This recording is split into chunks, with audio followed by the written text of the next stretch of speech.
everyone, I'm Josh and I was a computer science examiner for a really long time. I was a head of computer science and also I run a tutoring business now, and I've taught thousands of students on how to get better at all sorts of computer science courses.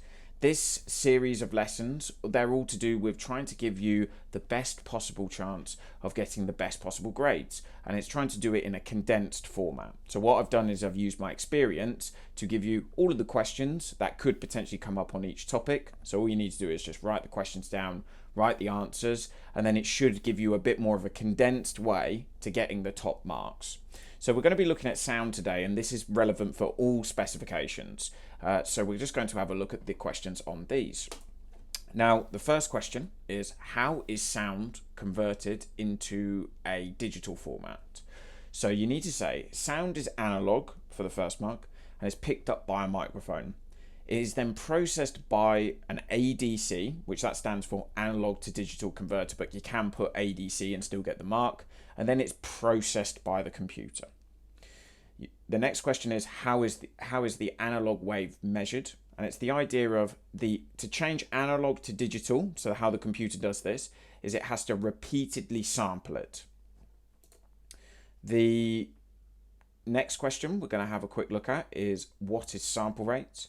So this is the amount of samples per second. And again, a little bit of extra information, is measured in hertz. The next question is, what is sample resolution? The amount of bits we assign to each sample. The higher the bits, the more sounds we can measure per sample.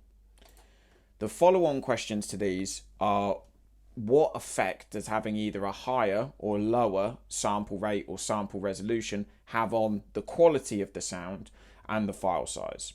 So for the first one, for sample rate, one that I see come up a bit in the mark schemes is less quantization errors if the sample rate is higher. The inverse is true if it's a lower sample rate, so more quantization errors. If it asks for you to what effect does this have on the file size, so it's a greater file size if you're sampling more, it's a lower one if it's a smaller sample size. For an if you've got a higher sample resolution, what this is going to allow the computer to do is more accurately measure the sound wave. So that's going to improve the quality. And likewise, the file size will increase because we're having to assign more bits per each sample. And I guess the inverse is true as well, which is where if the sample resolution is decreased, then this file size is going to be less. Now, the final thing that you need to be able to do on this topic is to be able to calculate the size of sound files with all of this information. Okay, so the information that we need is the sample rate, which here it's 1,000, sample resolution, which is 4 bits. We've also got the duration in seconds, so we've got 10 seconds long. So this is how we work this out. We have to times all of those values together. So 10 times 4 times 10 gives us 40,000 bits. So this is what it's going to give us. The question has asked us to convert this into kilobytes, so we have to go through a process of how to do that.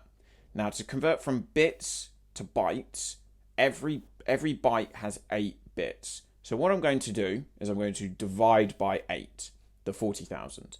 And there is no shame in using long division methods, which you're familiar with, to work this out. In fact, I would encourage it, because in the exam, you're going to be rushing, there's going to be a bit of adrenaline in you, and it just requires you to slow down a little bit.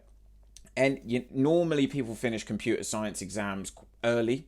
So if that's you, take a bit of time. This is potentially, extra marks that you could be getting, because if you accidentally make a mistake, then that's going to be one less mark that you're going to get. So that then gives us 5,000 bytes. And because it's asked us for it in kilobytes, what we have to do is, there are 1,000 bytes in a kilobyte. So we just do 5,000 divided by 1,000, which is going to give us 5 kilobytes.